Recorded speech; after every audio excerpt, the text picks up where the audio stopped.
You wanted the best. You've got the best podcast. The hottest podcast in the world.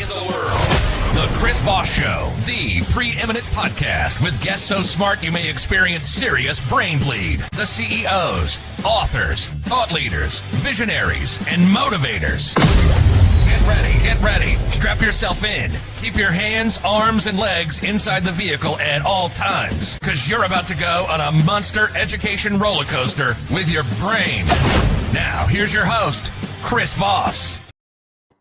Hi, folks. It's Voss here from thechrisvossshow.com. And there you go, ladies and gentlemen. There are only things that makes official. Welcome to the big show, as always, for 16 years. And 2,600 episodes, we're bringing the Chris Voss Show because, we wanted you to be educated, to know everything in life, to be the smartest, brightest, most interesting people known to man. And that's what you bring to the Chris Voss Show. And you listen in and refer it to your family, friends, and relatives. Go to goodreads.com/Chris Voss, LinkedIn.com/Chris Voss, Facebook.com/Chris Voss, and all those crazy places on the internet. Today, we'll have an amazing young man on the show with us today. We're going to be talking about his book called Have You Seen My Daddy? Out September 20th, 2020 by Pastor John R. Peyton. We're going to get into his story and his journey there. Welcome to the show, Pastor John. How are you? I am doing wonderful here and outside of D.C., and I feel excited about life today. Awesome sauce. Awesome sauce. Do you want me to call you Pastor or John on the show? Pastor John. That's what most people call me. Okay. That's easy to remember.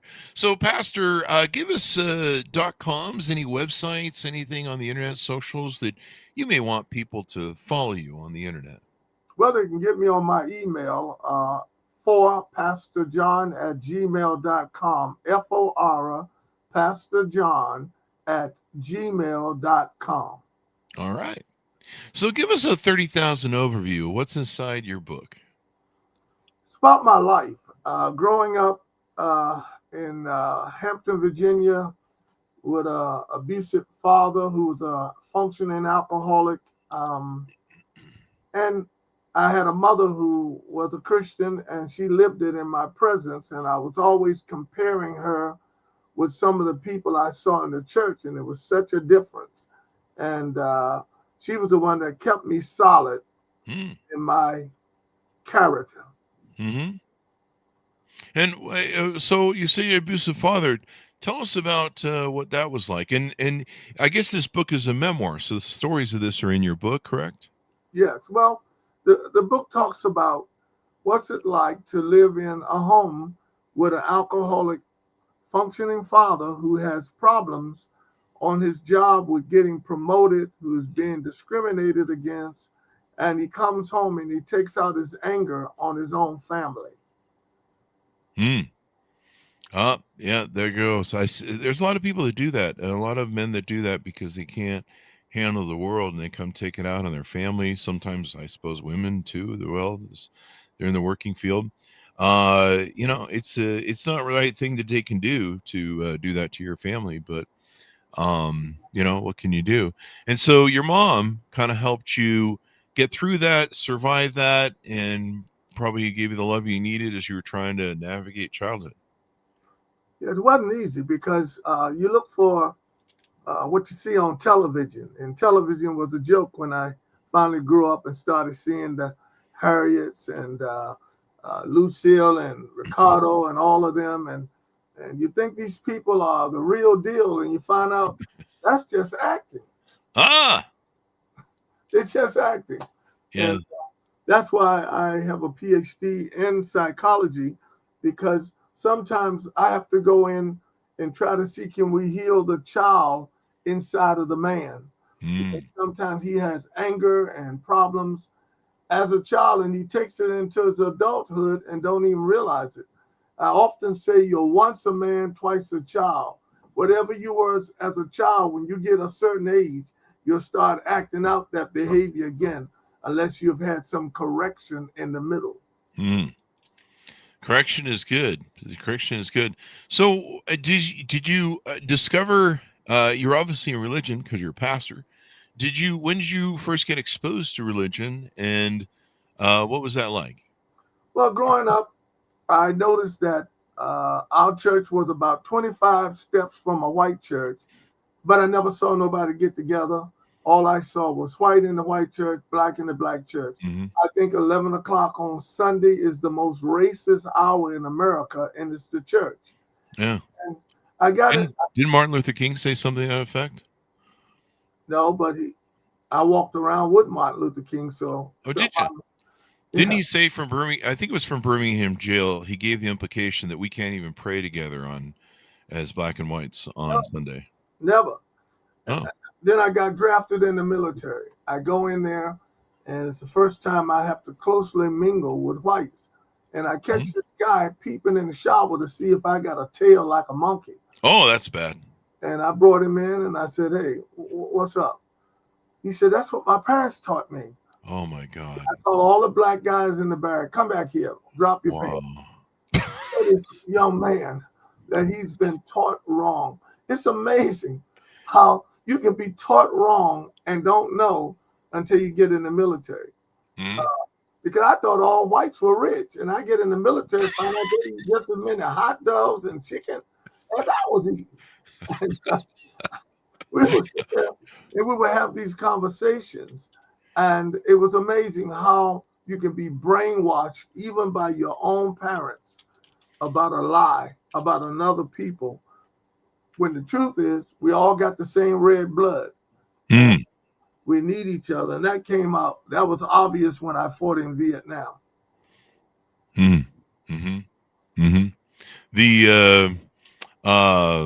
Yeah, it was Martin Luther King who wrote it. I believe it was from Birmingham jail. He used the line, "We stand in the most segregated hour of America on Sunday morning when we stand to sing in Christ there is no east or west." And that's true. He was referring to the hypocrisy of not only white churches, but what was going on with racism in that time and still today. Even today, I mean, even there's a point in my time as a pastor, I brought this out very strongly among the black and white pastors, and guess what happened? 3 years in a row, we met together at 11 o'clock, all denominations. We call it a taste of heaven, because I challenged them and they responded. And we brought together all our churches, every different type of denomination, even the Catholics were there. And there's a place in Woodbridge, Virginia called Hilton Chapel. Mr. Hilton built that. It'll seat over 6,000 people. He built that to stop the denominational thing. It was set so everybody could come there. And you don't have no stigma. I don't want to go over to this church because of the denomination and all of that. I think it's sad, but it can happen if we sit down and tell each other the truth. Mm-hmm. See, Chris, you can't have unity if you don't have the truth. That's very true. I mean, the truth is the axiom everything revolves around. 2 + 2 has to equal 4. If it doesn't, then everything's a mess. Well, a team can't even win if the players keep fighting each other. It's true. And so I'm 80 years old in March. I've never seen United States united since I've been born here. But it says so on the coin in the cash. Sure, they're saying God we trust too, but that don't mean nothing. Well, it also says on wedding anniversaries, people stay together until they die. So, or wedding vows. So, there seems to be a lot of that going on in the world. Well, it's no longer covenants. It's called warranties. Warranties. Well, I've got a few returns and receipts to pay to bring. So, which department do I go to for this? I've often said as a counselor that do 1 year pre-marriage counseling, you can date a person's personality, but you don't know the character till you're married. Yeah. I don't know what it is. There's like a 6-month mark when you're dating people where you're meeting the representatives. They're on their best behavior. And then somewhere around the 6-month mark, it's like you open some skeleton closet and all these skeletons fall out. And you're like, this is different than what you told me. And, they can't hide them anymore. So you may have seen that movie too. Yep. So go ahead. I was going to tell you how I changed. I was sent to Vietnam, 1967. I had just had a conversion. I was a lieutenant deep into the ideology of the Black Panther Party, and I was in the military thinking how we're gonna kill all these white people in America. And I had a man who was in my office. He was white, and he was living what he said. The rest of them claimed to be church people. They stole all the paper from the office. They stole ink pens. They did everything. They stabbed each other in the back for promotion. But I watched him. He was consistently a very religious man who carried himself well. So he said to me one Friday night, he said, Peyton, would you go to church with me? I said, man, I ain't going to no white people's church. Y'all ain't never listening to church. And so he said, well, we got blacks at our church. I said, oh, get out of here, man. I ain't never seen black and whites in the same church. So I laid down in the back seat of his car on the floor. He swore he would tell nobody I went with him. This is my life. This is in my book. There you go. And I get to this church and I see black and Panamanians and whites hugging each other, eating each other like brothers and sisters. I said, I've never seen this in my life. So I said, I told him, I said, look, I'm not going to stay long, man. I'm just going to sit here on the back row and I might, get on up out of here. And I was sitting there and I was having a nicotine fit because I was on 3 packs a day. Paul Malls, you don't know nothing about that kind of stuff. Menthols. Menthols. Yeah. I grew up in the 70s. Okay. All right. And I think my grandfather smoked menthols. Yes, cool menthols. Well, cool. Yes, indeed. So anyway, I was sitting there and I saw these people happy, and I thought, I ain't never seen white people happy. Whenever they have a funeral, they stay stoic and they go through the funeral like the Kennedy's assassination, and nobody wants to be emotional. And in my church, it's totally different. They're going to scream at the beginning of the service and scream at the end. And I sit there and I said, these white people got emotions. And then this white guy stood up and said, somebody going to hell. I said, oh my God. I'm sitting there. I got a pint of Bacardi rum in my pocket. I got my switchblade. I got my cigarettes. I'm the one going to hell, I guess. Oh. And so Backfire. he said, I want to hear what this guy going to say. And he preached a powerful message about the love of God. And then he said, anybody want to come up front and get prayer? And I'm sitting back there thinking, I ain't going up there. No, I ain't going. I went up there, and back in those days, man, my fro was really nice out. I had a nice fro, bro. Looked like a bush. And I went up there just for prayer. Did somebody put their hand in my head and said, touch him, Lord? I said, oh, no, they messed up my fro. Long story short, I gave my life to Jesus Christ. Everything changed in me. I didn't hate white people no more. Next thing I know, I went back home, married my sweetheart, Marie. And then next thing I know, they sent me, an order came from the Pentagon for me to go to Vietnam. I didn't even have a Vietnam MOS. And they sent me to the front line. And when we landed in Vietnam, they were shooting at the plane. Oh, wow. And that's a hell of a welcome. Oh, man, that C-130 hit. I thought it had crashed. They said, come out shooting.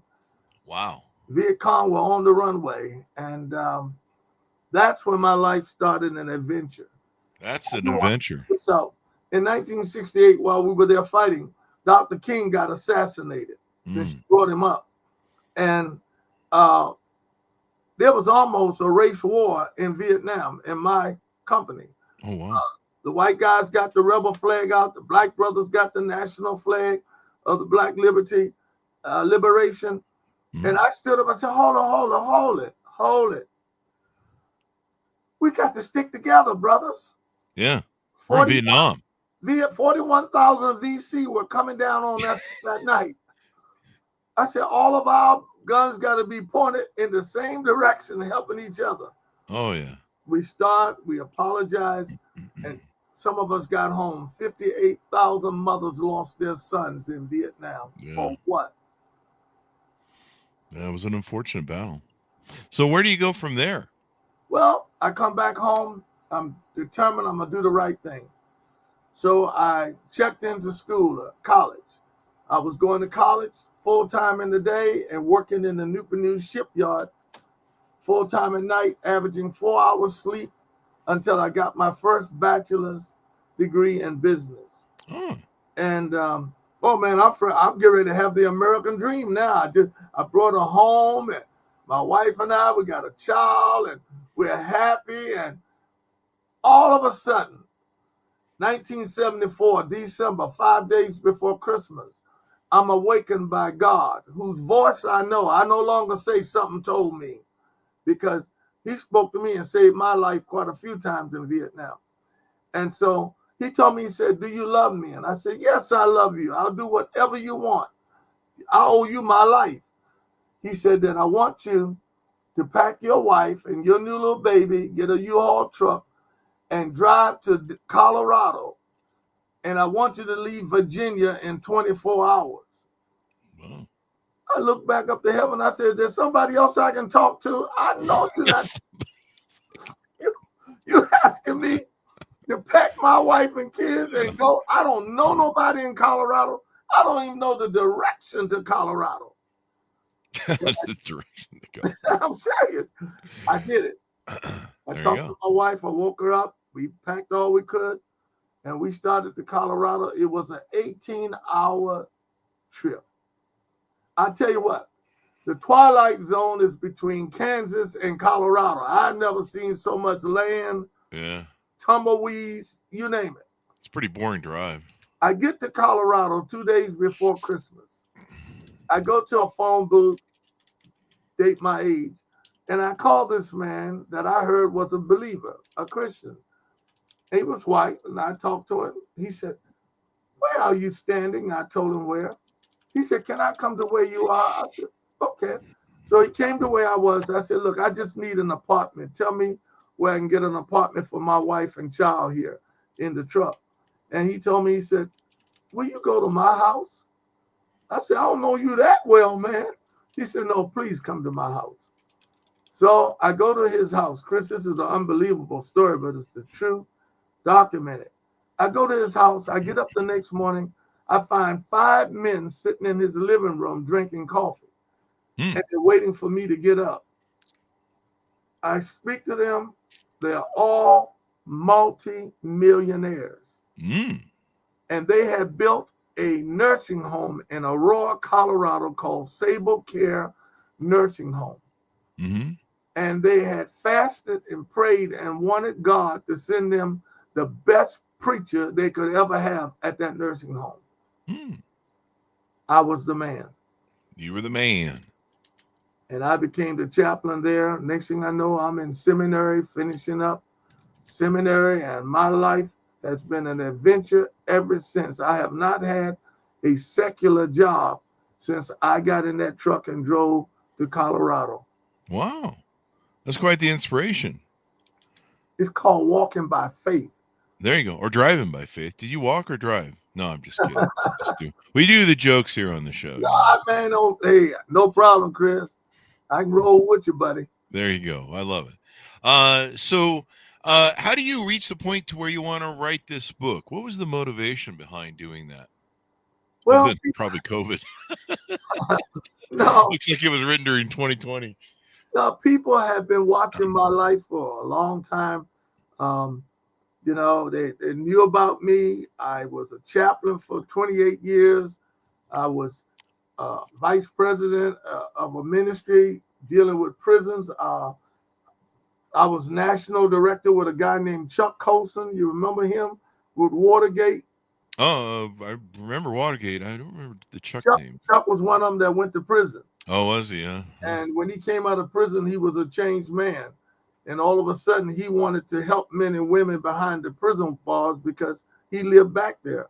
And he wanted a black man to stand beside him and help him to do this. So he came to me 3 times, and I said, okay, I'll help you. Because when you're going into prison, you need a brother to be walking in or set it up so that everything go right. Oh, really? Yeah, and I got to train you what not to say when you go in there. I'm going to call you if I end up ever going to prison. Yeah, you get us both killed in there calling somebody boy. You're going to get us both killed. Yeah, that sounds like it will. I ain't going to work in the prison, man. And so 3.5 years, I mobilized his organization all over America. I was doing many things with governors and everything. And then God spoke again and sent me to Israel. Oh, wow.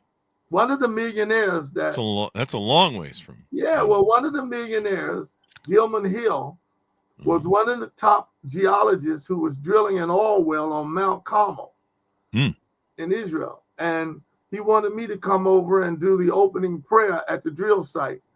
Well, when the Jews and Arabs saw our relationship, how we would hug each other, hey, bro, and all, they said, wait a minute, how can y'all two get along? And so they asked us if we would share our testimony while we get along, because we realize the true gospel is not about skin, it's about sin. Yeah. We the one made the skin. It has nothing to do with skin. Yeah. And so they really like what we did over there and sharing our testimony. And then God sent me back to America, and he said, tell America, particularly Christians, you're not going to walk in the golden streets if you can't walk the blacktops together as brothers and sisters. So I had a ministry called Reconciliation.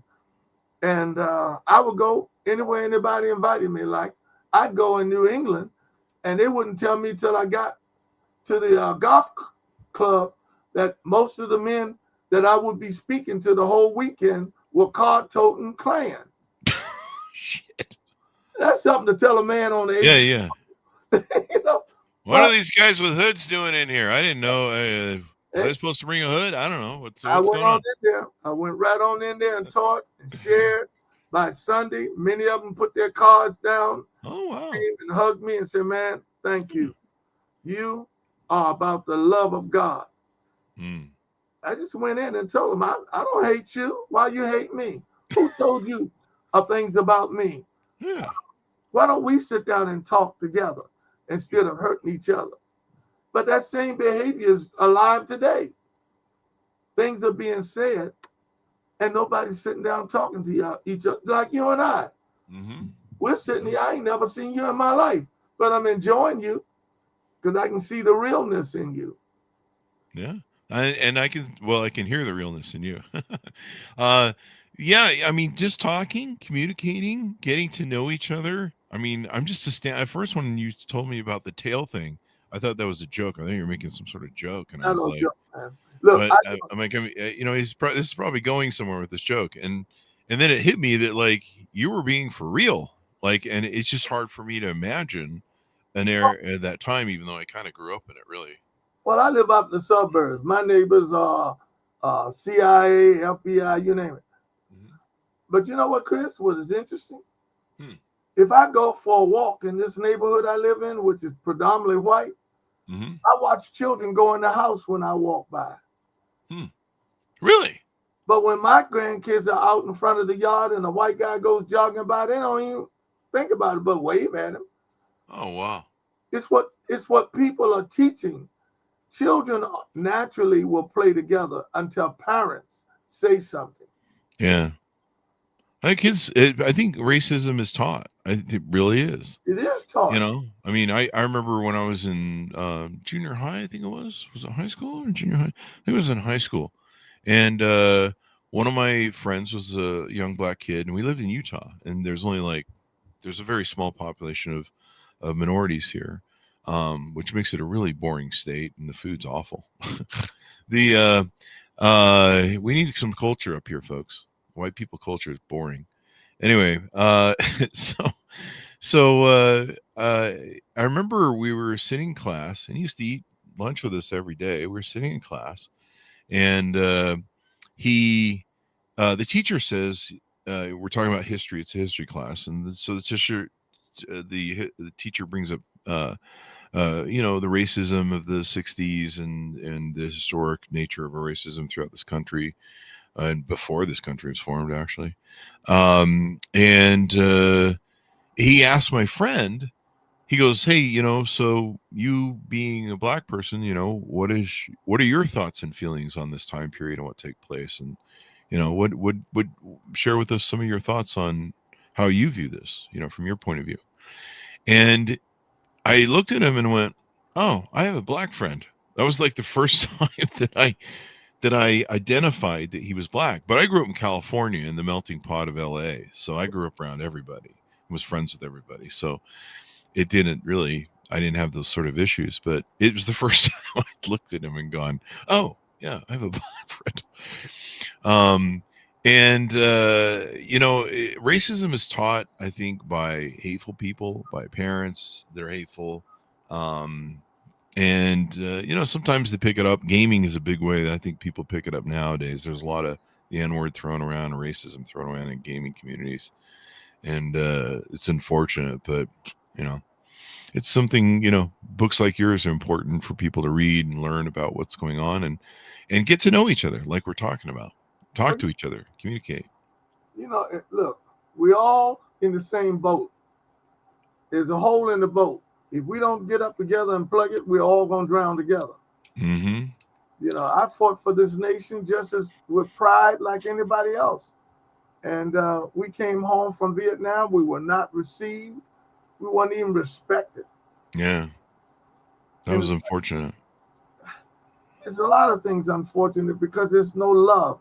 Love will turn everything around. The reason I'm a Christian because of the love of the man that was in that office, the love of the people who received me in Colorado. I've just been a recipient of real love, but it takes the Lord to give you real love. You can't play that game. See, some people, they do everything in their head, and some people do everything in their heart. You got to find the right mixture of both of those so that you can be able to relate to everybody. Like I did nursing homes for almost 25 years, and many of my clients were white. And now they're 85 years old. I'm in there preaching and teaching, and they would say to me, "Can I touch you?" I said, "What do you mean touch me?" I've never touched a black person. What the fuck? I said, "What?" What? I did that. Even when I went to Vermont. I went to Vermont to speak for Chuck and our ministry. They had not seen black people in some parts of Vermont I was in. That's Vermont for you, probably, yeah. Oh, they took me home. They took me to school for their little project of the day. It didn't bother me. I'm not insulted anymore because I realize some people don't know, they don't know, they don't know. Yeah. There's some people, and this is why it's important to get to know people. There's so many politics and TV shows and news, fake news articles that try and demonize people that don't look like the majority. And you have to see it for what it is. What are they trying to get over on us? What are they trying to manipulate us into by teaching us to hate someone that we really don't know?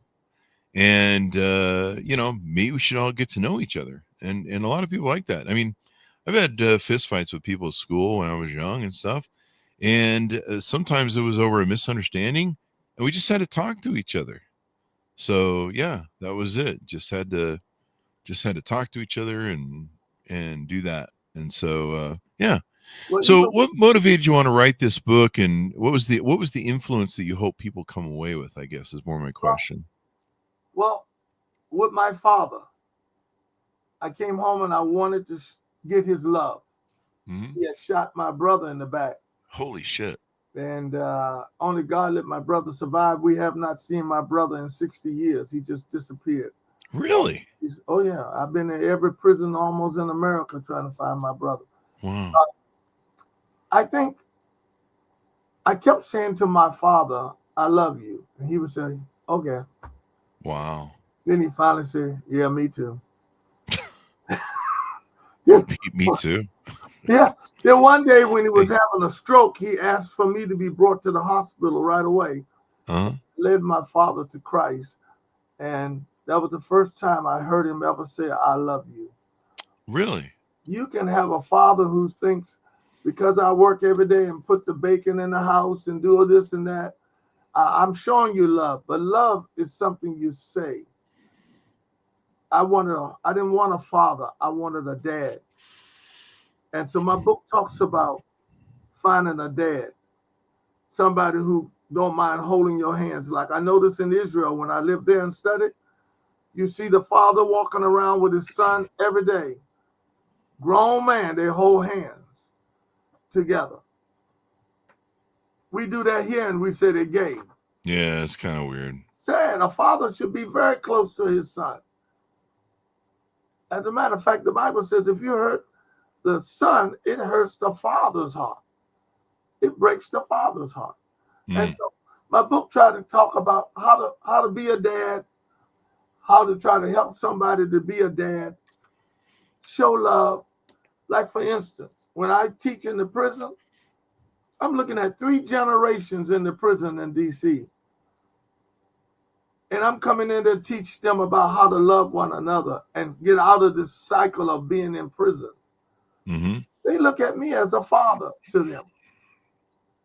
You came in our lives and you helped us and you worked with budgeting and you taught us how to love and try to, make it in this nation. When I'm in Africa, they call me Papa. Mm-hmm. I get respect. There's a respect that needs to be seen for the elderly. You don't call a man 75, 80 years old Joe. It's Mr. Out of respect. Mm-hmm. We've lost how to respect each other. Mm-hmm. And that's sad. Yeah.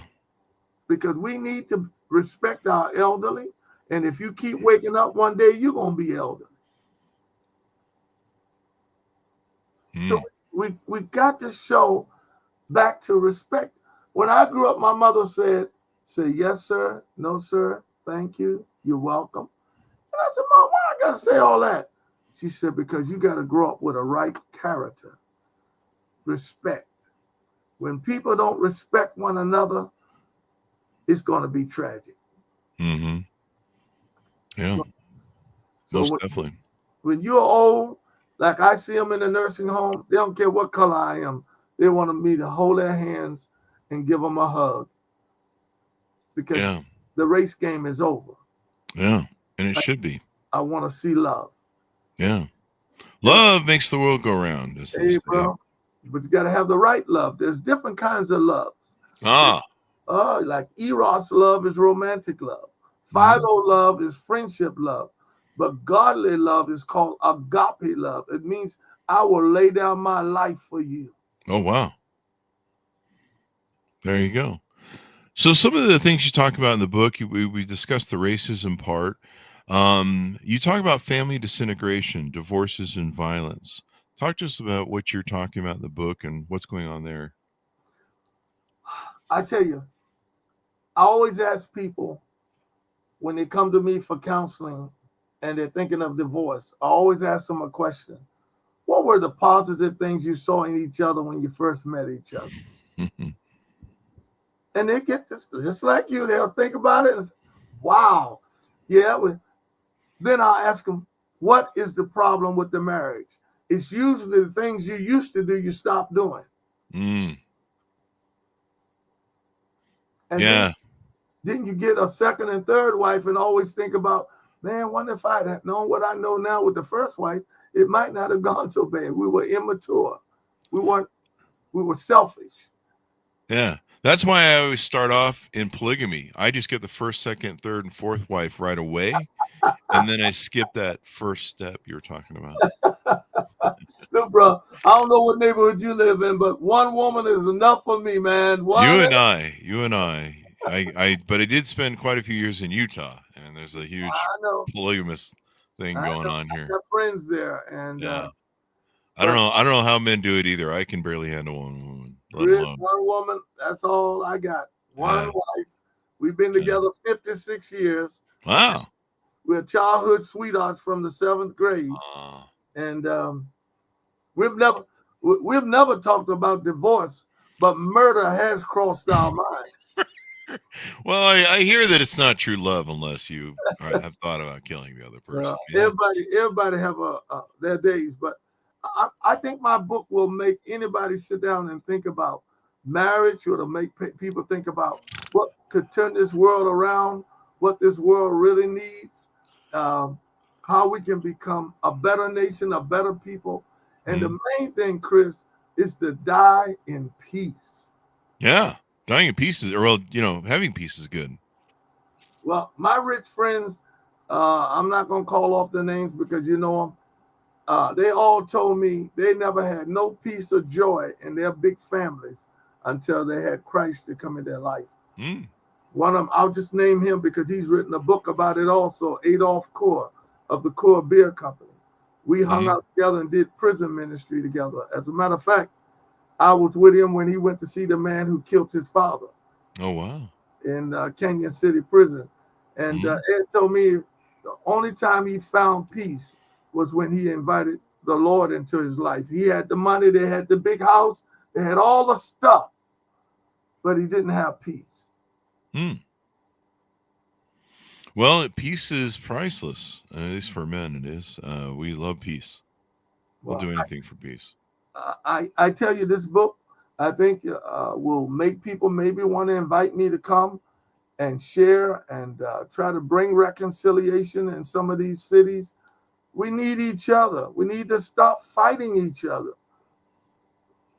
We in this together, and we need to stop the fight. We need to know somebody that we can talk to.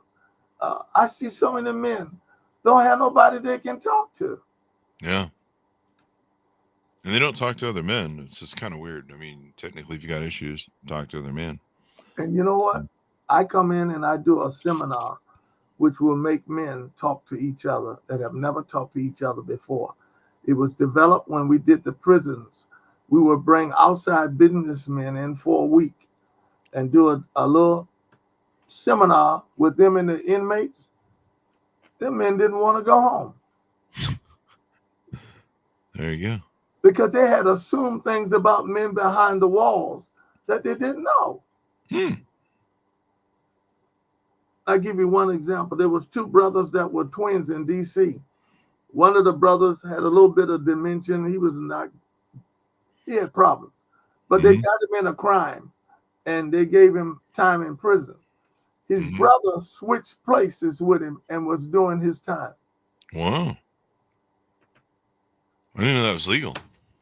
You can do that? It went down. Everybody in the prison knew it. But that's what love is like. I will do the time for my brother because he can't make it in that prison.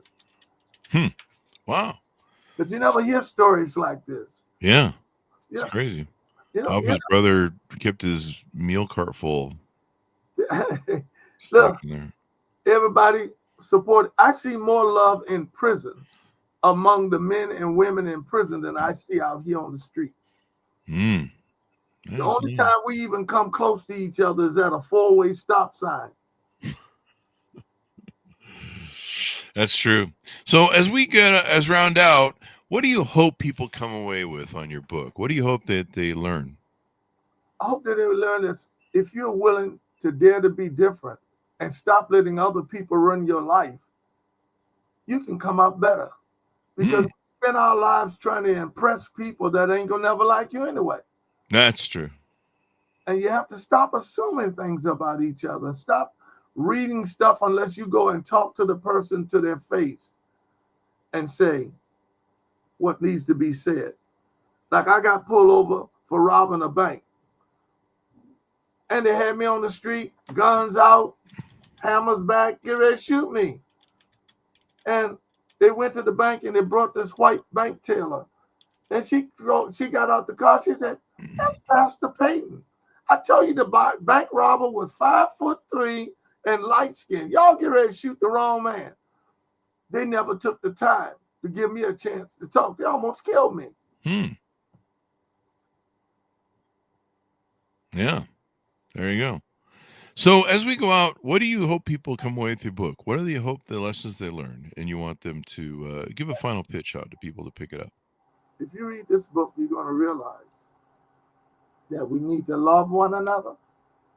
you're going to realize that we need to talk to each other, and the Christian churches, denominations need to come together, sit down and work on a project together.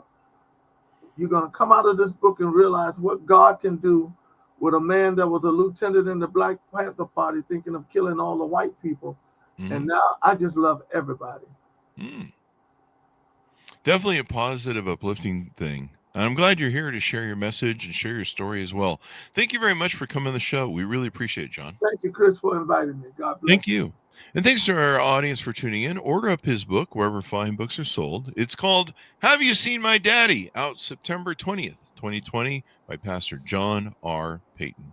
Thanks so much for tuning in. Go to goodreads.com/Chris Voss, linkedin.com/Chris Voss, Chris Voss, one on the TikTok and Ellen's crazy place. The internet. Be good to each other. Stay safe. We'll see you guys next time. You've been listening to the most amazing, intelligent podcast ever made to improve your brain and your life. Warning, consuming too much of the Chris Voss Show podcast can lead to people thinking you're smarter, younger, and irresistible sexy. Consume in regularly moderated amounts. Consult a doctor for any resulting brain bleed.